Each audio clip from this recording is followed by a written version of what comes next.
बोलिए भारत माता की जय। किसान हैं, वैज्ञानिक हैं, अधिकारी हैं, थोड़ा जोर से बोलेंगे क्योंकि नाश्ता करके आए होंगे। पीछे मैं देख रहा हूं कि कोई नहीं देख रहा होगा तो उनकी भी ठीक रहेगा। बोलिए भारत माता की जय। भारत माता की जय। जय जवान जय किसान। जय जवान जय किसान। जय विज्ञान। ये भी बोलना है आपको और उसके साथ में जय अनुसंधान। जय जवान जय। जय विज्ञान जय अनुसंधान। आज के इस पश्चिम क्षेत्र कृषि सम्मेलन के उद्घाटन के अवसर पर जिन्होंने कृषि किसान के बारे में हमें क्या करना चाहिए और हमारी ये सेमिनार क्यों आवश्यक है, उन्होंने उसका विवरण अपने उद्बोधन में पूरी तरह से किया है, जिनका कृषि और किसान से भी लगाव है, जिनका वैज्ञानिक और अनुसंधान करने वालों से भी लगाव है और हमेशा चरेवेती के माध्यम से जिस तरह से वो काम करते हैं, ऐसे हमारे देश के कृषि मंत्री माननीय शिवराज सिंह चौहान जी का मैं बहुत बहुत स्वागत करता हूं, मैं अभिनंदन करता हूं। एक बार जोरदार तालियों के साथ उनका स्वागत करें। इस कार्यक्रम में हमारे अपने ही कृषि राज्य मंत्री, वो भी किसान हैं, भाई भागीरथ चौधरी जी, भारत सरकार, मैं उनका भी स्वागत करता हूं। मैं हमारे कृषि एवं कल्याण और कृषि विकास मंत्रालय मध्य प्रदेश के मंत्री श्री एदल सिंह कसाना जी, माननीय कृषि मंत्री महाराष्ट्र सरकार दत्तात्रेय ठिठोभाई भरणे जी, माननीय सामाजिक कल्याण मंत्री गोवा सरकार सुभाष उत्तम पाल देसाई जी, माननीय कृषि राज्य मंत्री गुजरात सरकार रमेश भाई कटारा जी और हमारे अपने ही कृषि मंत्री डॉक्टर किरोड़ीलाल मीणा जी, आप सभी का भी मैं बहुत बहुत स्वागत करता हूं, अभिनंदन करता हूं, क्योंकि आप उस जड़ से जुड़े हो जो विकास की गाथा उनके माध्यम से निकलती है। इस कार्यक्रम के सचिव एवं कृषि कल्याण मंत्रालय भारत सरकार श्री आतिश चंद्र जी, हमारी सरकार के मुख्य सचिव श्री बी श्रीनिवास जी, महानिदेशक भारतीय कृषि अनुसंधान परिषद डॉक्टर ML जाट जी और इस कार्यक्रम में आए सभी जनप्रतिनिधि, कृषि एवं कल्याण मंत्रालय के सचिवगण, महानिदेशक ICR कॉन्फ्रेंस के सभी वैज्ञानिक एवं सभी अधिकारीगण और सभी मेरे किसान भाई, आप सभी का भी बहुत बहुत स्वागत, अभिनंदन। आप सबका वंदन, अभिनंदन, नमस्कार, राम राम, बहुत बहुत आप सभी को मेरा प्रणाम। आज की इस महत्वपूर्ण आयोजन में आप सभी का मैं हृदय से स्वागत करता हूं, अभिनंदन करता हूं। विशेष रूप से मैं हमारे भारत सरकार के कृषि मंत्री माननीय शिवराज सिंह चौहान जी का बहुत बहुत अभिनंदन करता हूं कि उन्होंने ये कार्यशाला और एक दिन का पूरा कार्यक्रम राजस्थान के अंदर रखा है। इसके लिए भी मैं उनको बहुत बहुत धन्यवाद देता हूं। हमारा राजस्थान, आप देख रहे हैं कि ये हमारा सौभाग्य है कि शौर्य और पराक्रम की भूमि राजस्थान की राजधानी गुलाबी नगरी में पश्चिम क्षेत्र जोनल कॉन्फ्रेंस का आयोजन करने का सौभाग्य प्राप्त हुआ है। मित्रों, हमारे देश के यशस्वी प्रधानमंत्री नरेंद्र मोदी जी कहते हैं, इस देश का विकास गांव की गलियों से, गांव की पगडंडियों से, गांव के उस खेत और खलिहान से निकलेगा।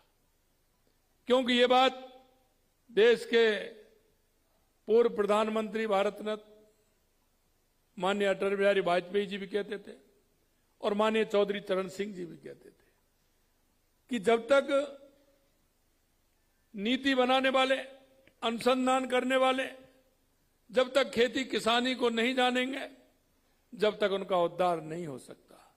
उनका यह भी कहना था कि राजनीतिक जनप्रतिनिधि जब तक वो किसान के दर्द को नहीं जानेंगे, जब तक वो उसका उद्धार नहीं हो सकता। और इसलिए मैं कहता हूं कि हम सभी सौभाग्यशाली हैं कि हम मंच पर आप देखेंगे सभी खेती से जुड़े हुए, जिन्होंने खेती का काम भी किया है और हमेशा खेती से जुड़े रहे हैं, वो लोग आज उन किसान के हित की बात करते हुए किसान कैसे आगे बढ़े उसकी चिंता करते हैं। मैं भी एक किसान परिवार से हूं, मैंने भी खेती की है, शिवराज जी ने भी खेती की है, किरोड़ीलाल जी ने भी खेती की है, और हमारे विभिन्न मंत्री हैं वो भी ग्रामीण परिवेश से निकल करके आए, चाहे हमारे मध्य प्रदेश वाले हों, चाहे गुजरात वाले हों, चाहे महाराष्ट्र वाले हों, चाहे गोवा वाले हों, चाहे राजस्थान वाले हों, वो भी खेती और किसानी की पगडंडियों से निकल करके यहां पहुंचे। आज मैं इस दिन को सौभाग्यशाली दिन मानता हूं कि उन कृषि की चर्चा ऐसे जनप्रतिनिधियों के सामने हो रही है।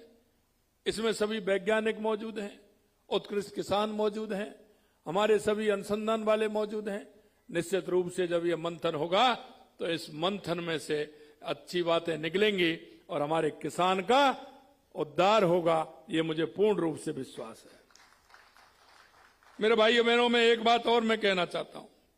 इस कॉन्फ्रेंस में विषयवार प्रस्तुतियों के माध्यम से कृषि उत्पादन, जल प्रबंधन, फसल सुरक्षा, डिजिटल कृषि, प्राकृतिक खेती, किसान की आय बढ़ाने जैसे विषयों पर चर्चा होगी और इसमें राजस्थान के लिए ये विशेष महत्वपूर्ण होगा।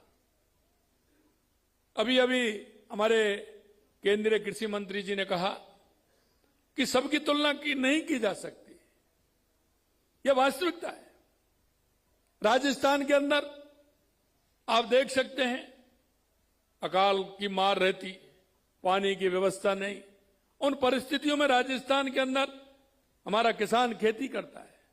हम जानते हैं कि हमारा किसान पूरा अपना मन तन सब कुछ लगा करके काम करता है, लेकिन मैं कहना चाहता हूं कि आज बदलते हुए परिवेश में राजस्थान नई ऊंचाइयों को छू रहा है और मैं कह सकता हूं कि सबसे पहले किसान को पानी की आवश्यकता होती है।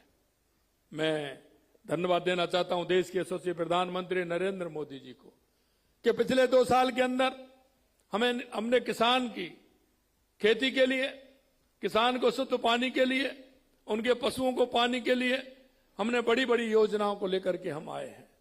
चाहे हमारी ERCP की योजना हो जिसमें 17 जिले हैं, 4 लाख हेक्टेयर से ज्यादा भूमि को पानी मिलेगा, चाहे हमारा यमुना समझौता हो या इंदिरा गांधी गंगा नहर को आगे बढ़ाते हुए 5,000 करोड़ रुपए के काम करते हुए हमें उसमें भी काफी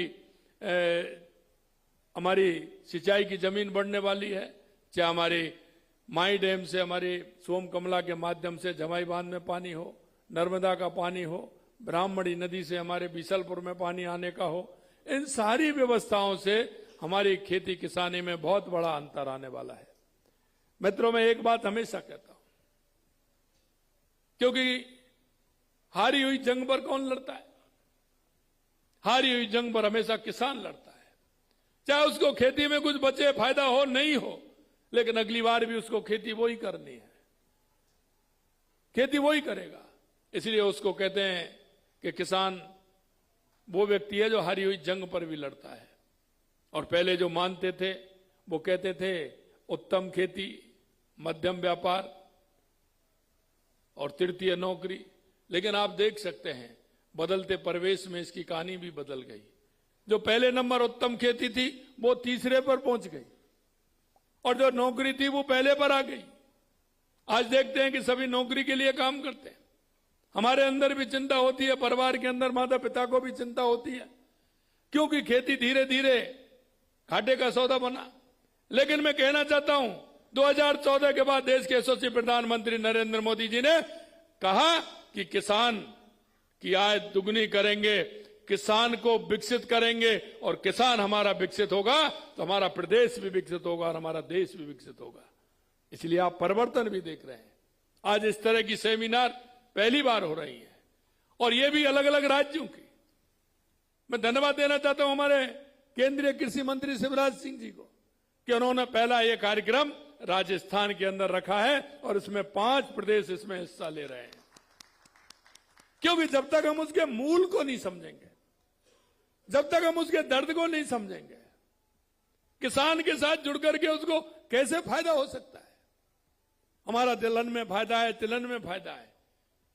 हम उस खेती को जब तक हम वैज्ञानिक परख नहीं बनाएंगे, और मैं हमेशा कहता हूं कि हमको खेती वो करनी चाहिए जिसमें किसान का लाभ हो, बाजार ठीक हो, उसका भाव ठीक मिले।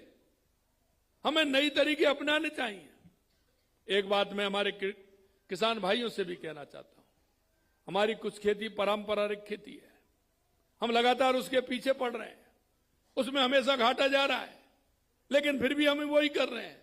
मैं आपसे कहना चाहता हूं कि हमको बदलना होगा, हमें फलों की तरफ जाना होगा, हमें सब्जी की तरफ जाना होगा, हमने दलहन की तरफ जाना होगा, हमें तिलहन की तरफ जाना होगा। अगर हम उन खेती की तरफ जाएंगे तो निश्चित रूप से वो हमारे मुनाफा का सौदा होगा। क्योंकि आप देख रहे हैं देश के यशस्वी प्रधानमंत्री नरेंद्र मोदी जी ने जब तीसरी बार प्रधानमंत्री बने और चुन करके आए थे, तो जिस दिन कुर्सी पर बैठे उस दिन पहले दिन अगर उन्होंने किसी फाइल पर दस्तखत किए तो मेरे किसान भाइयों की फाइल थी जिसमें सम्मान निधि बढ़ाने का काम उन्होंने किया, उस फाइल पर दस्तखत किए। मैं आपसे इतना ही कहना चाहता हूं मेरे भाइयों कि सरकार जिस तरह से चिंता कर रही है, चाहे वो राजस्थान की सरकार हो, चाहे हमारी केंद्र की सरकार हो, चाहे हमारे और प्रदेशों की सरकार हो, लगातार वो इस बात पर जोर दे रही है कि हमारे किसान की आय कैसे बढ़ सकती है। आधुनिक खेती के माध्यम से कम पानी उसमें लगे, फसल ज्यादा हो। लेकिन आज भी हम करते हैं, मैं गांव में जाता हूं, किसानों के साथ जब मेरी मुलाकात होती है तो मैं उनसे कहता हूं, क्योंकि मैंने भी वही खेती की है, बड़े बड़े पग बना दिए, पानी मोड़ दिया, घड़ी लगा ली, 20 मिनट में भरेगी, आधा घंटा में भरेगी, 1 घंटे में भरेगी। मित्रों, हमें पानी को बचाना आवश्यक है। अब वो समय नहीं है कि 1 घंटे में या 2 घंटे में। हम क्यों नहीं फव्वारा सिस्टम से खेती करें, हम क्यों नहीं आधुनिक तरीके से खेती करें, हमें उसमें भी सोचना होगा। आज मैं किसान भाइयों से जब जाता हूं तो मैं कहता हूं, क्योंकि पहले किसान डीएपी 5 किलो बीघा डालता था, उसके बाद 8 किलो हो गया, 10 किलो हो गया, 15 किलो हो गया, 20 किलो हो गया, 25 किलो हो गया, अब और ज्यादा हो गया। हमारे पूर्वजों ने जिस भूमि को हमारे लिए शुद्ध और अच्छी भूमि छोड़ा था, हम आने वाली पीढ़ी को क्या दे करके जाएंगे। हमारे किसान भाइयों को इस पर चिंता करनी चाहिए, क्योंकि ज्यादा हम उर्वरक उसमें दे रहे, खाद डाल रहे, खेत हमारी जमीन टाइट होती जा रही है, पानी जमीन में नीचे नहीं जा पा रहा है। क्या हमें इसके बारे में सोचना चाहिए? नहीं सोचना चाहिए। अरे आपके पास, आप मृदा चेक कराइए, मिट्टी को चेक करा करके आप उसमें कितनी आवश्यकता है ये हमारा कृषि वैज्ञानिक उसको बताएगा, हमारा पर्यवेक्षक उसको बताएगा, हमें उसके हिसाब से उसका उपयोग करना चाहिए।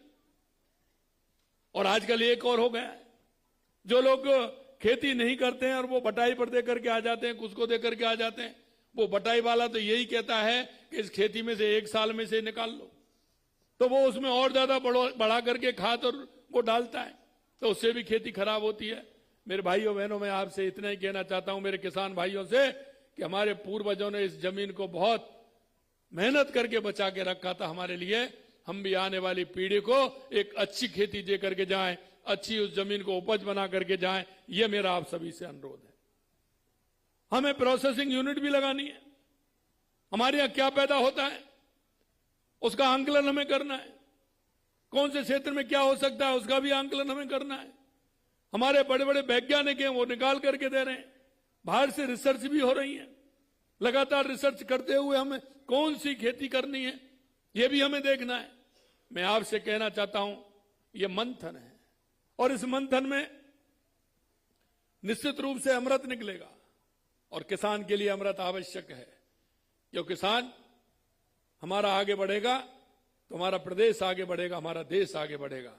मेरे भाई बहनों, मैं इतना भी कहना चाहता हूं आपसे कि लगातार हम जिस तरह से काम हमारी सरकार कर रही है, हमारी केंद्र सरकार हो या राज्य सरकार हो, मैं इतना ही कहूंगा कि आपको उसमें पूरी सहयोगिता के साथ काम करना है।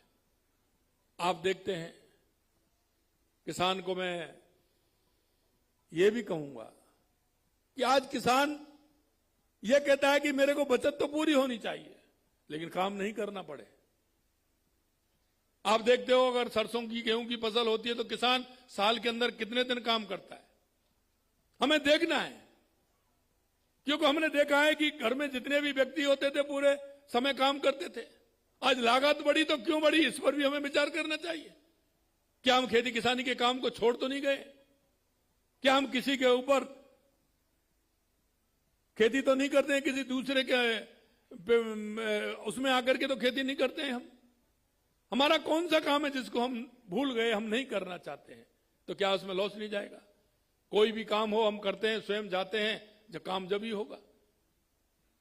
लेकिन मैं एक ही बात जरूर आपसे कहना चाहता हूं, कई कामों में हमें बदलाव लाना पड़ेगा तो कई कामों को जोड़ना पड़ेगा। पशुपालन किसान की आर्थिक व्यवस्था को सुधारता है। कृषि और पशुपालन का मेल है, वो भी हमें बैठाना पड़ेगा।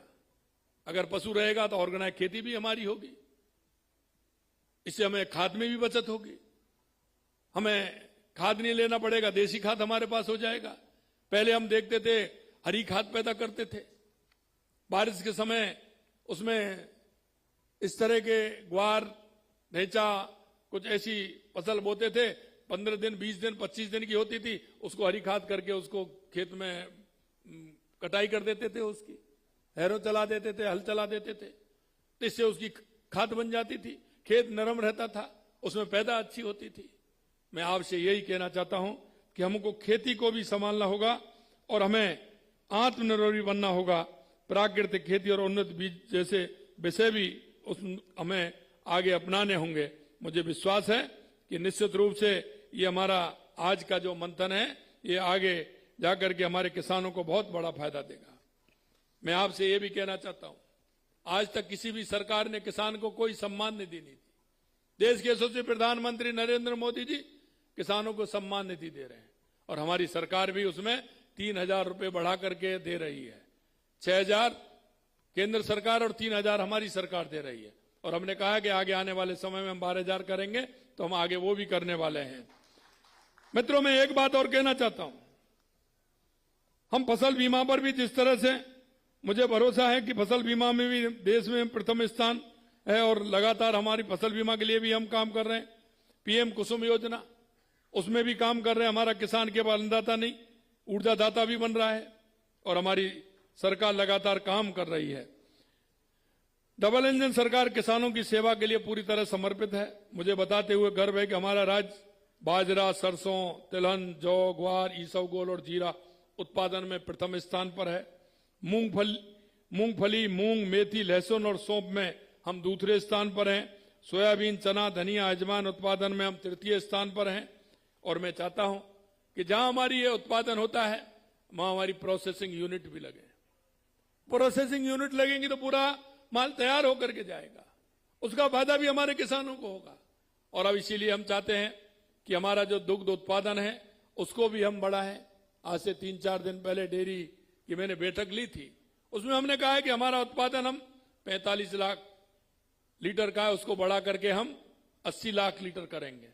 उसमें कहां कहां हमें प्रोसेसिंग मशीन लगानी है, कहां यूनिट लगानी है, उस काम को भी हम करने वाले हैं। मेरा ये भी है, इसके लिए हमने विकसित राजस्थान 2047 की योजना बनाकर फसल श्रेणीवार लक्ष्यों का निर्धारण भी हमें करना होगा। हमने कृषि बजट में भी ऐतिहासिक 34% की वृद्धि करते हुए 2026-27 के लिए 1,19,408 करोड़ रुपए का हमने प्रावधान किया है। और ये इसलिए कि अगर हमारा किसान आगे बढ़ेगा तो हमारा प्रदेश भी आगे बढ़ेगा। जैसा मैंने बताया, लगातार सिंचाई के लिए हमारी सरकार, पानी के लिए हमारी सरकार काम कर रही है। दुग्ध उत्पादन के लिए भी हम काम कर रहे हैं। मैं एक बात ये भी कहना चाहता हूं मित्रों, कभी आप विचार करोगे और देखोगे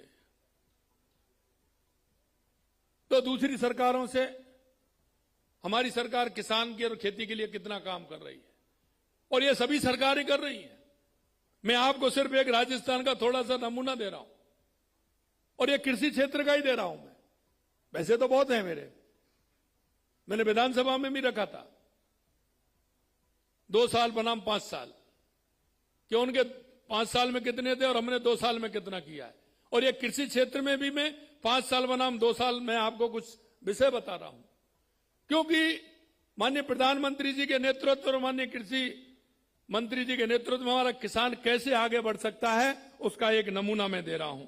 नहरी तंत्र से सृजित सिंचाई सुविधा हमने 2 साल के अंदर 99,562 हेक्टर, और पूर्व सरकार ने मात्र 5 साल में 52,182, इनसे 2 गुना हमने 2 साल के अंदर किया है, 2 गुना 2 साल के अंदर किया है, क्योंकि किसान के लिए समर्पित में। फार्म पाउंड खेत तलाई हमने दिया है 35,368 और उन्होंने दिया था 8,152। अब इसका गुणा आप भी लगा लीजिए।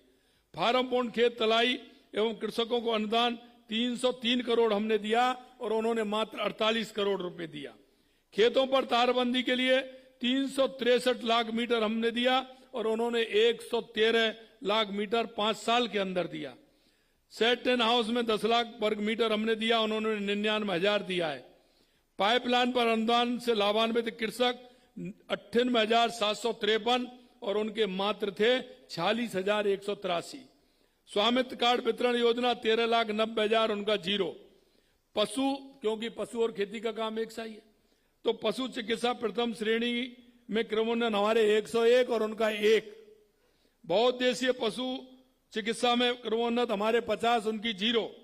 गौशालाओं का सहायता राशि हमारी 2,648, उनकी 1,088। केंद्रीय सरकारी बैंकों द्वारा अल्पकालीन ऋण 50,802 करोड़ रुपए और उन्होंने दिया 22,483 करोड़ रुपए। किसानों को बिजली बिलों में अनुदान हमारा 48,591 रुपए, उन्होंने दिया 28,180 रुपए। डिग्गी निर्माण हमारे 7,959, उनके 4,832। ये मैंने दिया। सोलर पंप सेट की 63,459 और उनके 13,000। ड्रिप एवं मिनी स्प्रिंकलर संयंत्रों की स्थापना 2,11,000, उनके 29,000। फव्वारा संयंत्रों का स्थापना 2,48,000 हेक्टर और उनका 71,701। गेहूं की खरीद 33,42,000 मैट्रिक टन, उनकी 11 लाख मैट्रिक टन। नए पैक्स लैब्स का गठन 1,867 और उनका 250। ये मैं आपको इसलिए बता रहा हूं, हमारी जितनी भी राज्य की हमारी सभी सरकारें हैं वो किसान के लिए पूरी तरह से काम कर रही हैं। और मैं इसलिए चाहते हैं हम कि आप सभी मिलकर के हमारी उस खेती को जो पहले हम उत्तम मानते हैं, आज वो 3रे नंबर पे है, हम उसको उत्तम कैसे बना सकते हैं, आप उसकी पूरी चर्चा करेंगे। हम किसानों को कैसे लाभ दे सकते हैं, उनको वैज्ञानिक तरीका से कैसे जोड़ सकते हैं। और मैं धन्यवाद इस बात के लिए भी देना चाहूंगा कि हमारे केंद्रीय कृषि मंत्री जी ने एक बहुत अच्छी पहल की है। पहली बार ऐसा हुआ है कि हमारे कृषि के वैज्ञानिक गांव-गांव में गए हैं। उन्होंने वो अनुभव लिया है जो गांव प्रैक्टिकल में, गांव जो किसान हमारा करता है उसका उन्होंने प्रैक्टिकल किया है। और आगे भी ये हो, आने वाले समय में हमारा 23, 24, 25 को हमारा ग्राम है, उस ग्राम में निश्चित रूप से आप सभी हिस्सा लेंगे। उसके लिए माननीय हमारे कृषि राज्य मंत्री किरोड़ीलाल जी आपको बताएंगे, आपको निमंत्रण भी देंगे, आमंत्रण भी देंगे। और उस कार्यक्रम में भी मैंने अनुरोध किया है माननीय केंद्रीय कृषि मंत्री जी से कि उनका भी एक दिन का हमें समय मिले और उसमें सभी वैज्ञानिक अगर उसमें आएंगे तो नए नए चैप्टर हमारा 3 दिन तक होने वाला है। एक बड़ा एग्रीमीट हमारा होने वाला है ग्राम का, तो उसमें पूर्ण रूप से विचार किया जाएगा और उसमें विचार करते हुए हम कृषि के क्षेत्र में आगे कैसे बढ़ सकते हैं, इस पर सारी योजनाएं बनेंगी। और आप देखते हैं कि अब हमारी एक फसल गई है, आने वाली फसल अभी बारिश के 3 महीने हैं और ये सही समय पर माननीय कृषि मंत्री जी ने सही समय पर ये हमारी कार्यशाला रखी है। इसमें जो मंथन होगा, विचार होगा, आने वाले समय में किसान को उसका फायदा मिलेगा। और जब किसान को उसका फायदा मिलेगा तो किसान उसका उपयोग करेगा और उसको जल्दी ही उस उपयोग करते हुए हमारा किसान विकसित किसान बनेगा, उत्कृष्ट किसान बनेगा, तो हमारा प्रदेश भी मजबूत होगा, हमारा देश भी मजबूत होगा। पुनः आप सभी यहां पधारे हैं, आप सभी को मैं बहुत बहुत धन्यवाद देता हूं। ये मंथन बहुत आवश्यक है और किसान का मंथन तो बहुत ही आवश्यक है। ये सम्मेलन केवल एक चर्चा का नहीं बल्कि किसानों के हित में एक मील का पत्थर साबित होगा। माननीय कृषि मंत्री जी के मार्गदर्शन में यहां से जो अमृत निकलेगा वो खेत और खलिहान तक पहुंचेगा। आइए हम सब मिलकर संकल्प लें कि 2047 तक विकसित राष्ट्र बनाने के संकल्प में कृषि के माध्यम से हम भी अपना योगदान दें, और हम अपनी योगदान देंगे तो निश्चित रूप से हमारा देश ऊंचाइयों को छुएगा। और जो स्वामी विवेकानंद जी ने कहा था कि 21वीं सदी भारत की होगी, उस नरेंद्र ने तो कहा था, ये नरेंद्र करके बता रहे हैं, निश्चित रूप से हमारा किसान भी उत्कृष्ट होगा, विकसित होगा। इस आशा और विश्वास के साथ आप सभी आए, पुनः आप सभी का बहुत बहुत स्वागत, अभिनंदन, बहुत बहुत धन्यवाद। जय हिंद, जय भारत, जय राजस्थान।